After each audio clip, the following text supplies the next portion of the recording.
There's one weapon a lot of people like to immediately disregard whenever they start a brand new playthrough of Fallout New Vegas, that being the 9mm pistol.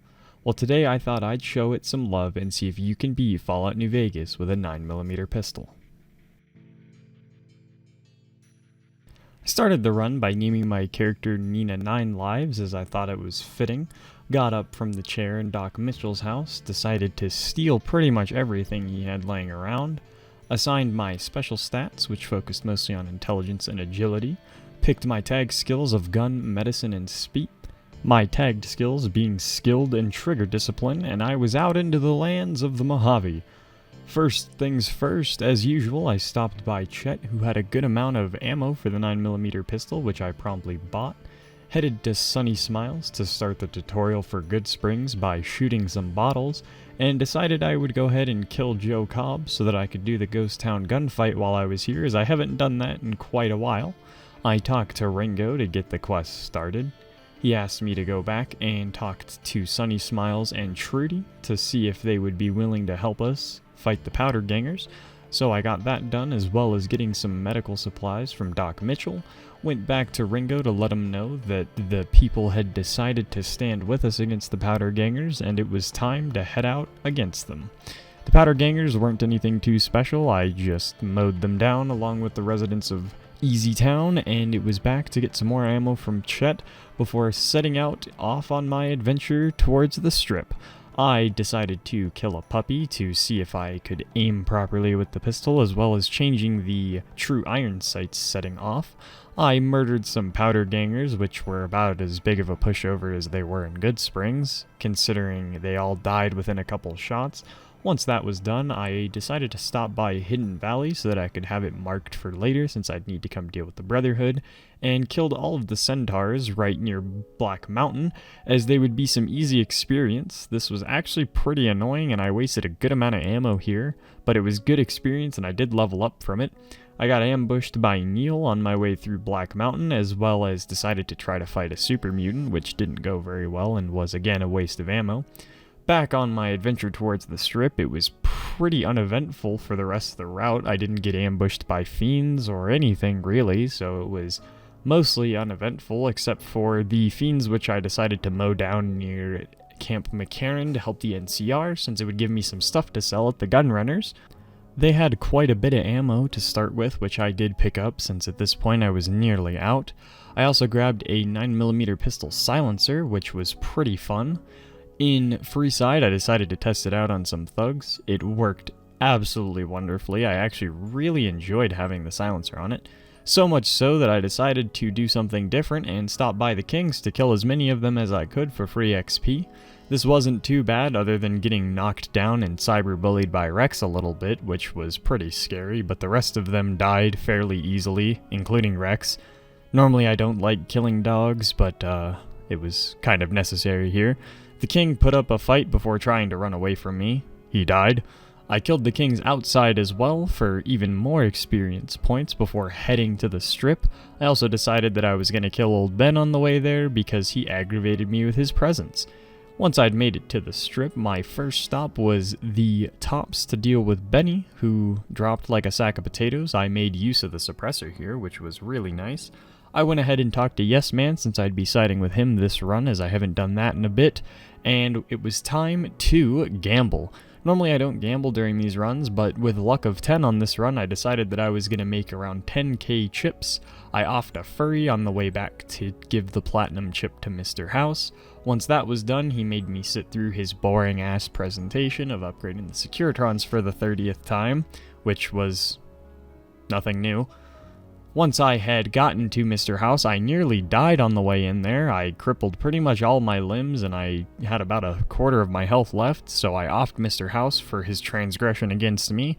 Decided that I'd go deal with the Omertas early because they needed to die for Yes Man's questline anyways. None of them really put up much of a fight either, since they didn't have armor. They were all pretty easy to go down. I also went ahead and stopped by the Ultra Lux to kill pretty much everyone inside, since I would need to meet them anyways, and since they're cannibals, they all deserved the death penalty.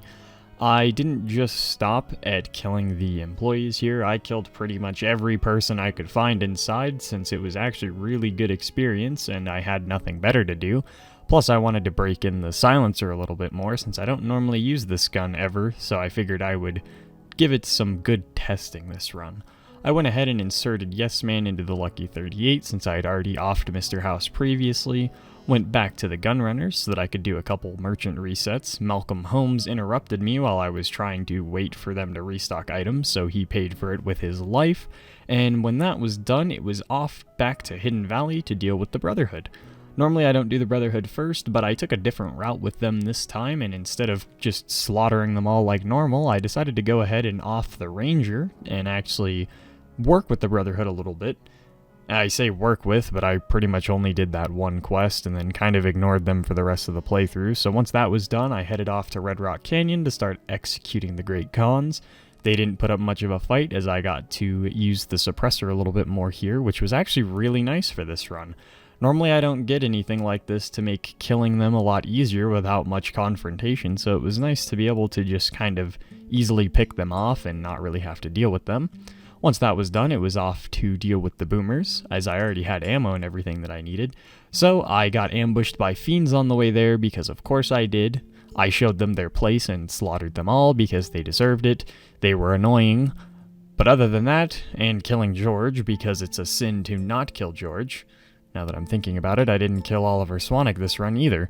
I was actually surprised when I made it to the boomers at Pearl's absolute unit of a head that was able to tank 4 full headshots and she was only at half HP, one of which being a sneak attack, which surprised me. I also killed Raquel because she tried to run away from me and I wanted her combat armor. Once I'd finished that, I went off to Cottonwood Cove and started slaughtering some of the Legionnaires there, oh boy, this was essentially the Brotherhood of this run, because goddamn did the Legionnaires eat bullets. I went in here with about 300 bullets, and by the time I was done, I was almost completely drained. The Legion just absolutely tanked shots, all of them. There was just no getting around this. They had really decent armor for stopping the 9mm bullets, as the 9mm pistol doesn't do that much damage. Even with the other ammo types that I had, that being the P rounds and the hollow points, which the hollow points were useless against the Legion, but the P rounds doing more damage and removing a target's damage threshold, I still was only at 8 bullets by the time I made it in to upgrade the Securitrons. And in here, I just decided to run past everything so that I could make it to the operations console because it wasn't worth wasting the 8 bullets that I had. So I went back to get some more supplies, which was pretty easy. It was just resetting merchants as per usual. Made it back to the Lucky 38 where I talked to Yes Man, and it was off to the El Dorado substation.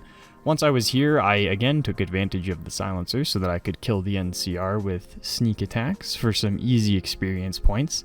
Pretty much every one of them dropped like a sack of potatoes, and none of them really knew what was going on. I also got assaulted by a Legion assassin party here, which was annoying, except for the fact that they kind of disappeared like almost immediately, as well as this trooper just being shoved into a rock. In the substation, I powered it on, and once that was done, it was time to start the Battle of Hoover Dam, because I couldn't help with Kimball anyways. Here was pretty easy. I told the NCR heavy troopers that Colonel Mora was in trouble so that they would fuck off and let me go inside the control room. I decided to direct power to the fort so that I could get some upgraded Securitrons to help me out with the rest of the run towards the Legate's camp. This was actually the smart play here, as they absolutely bodied all the Centurions outside the camp and any that were following me.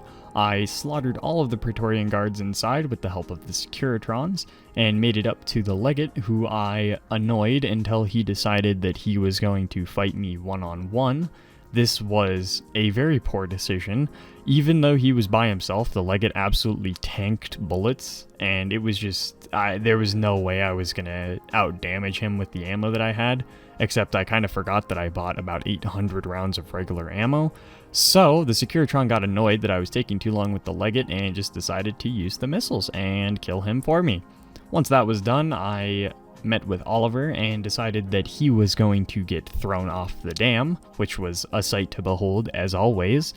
Once that was done, that was it. I proved that yes, you can beat Fallout New Vegas with a 9mm pistol. Thank you guys for watching. If you have any ideas for challenges, let me know, and have a wonderful day.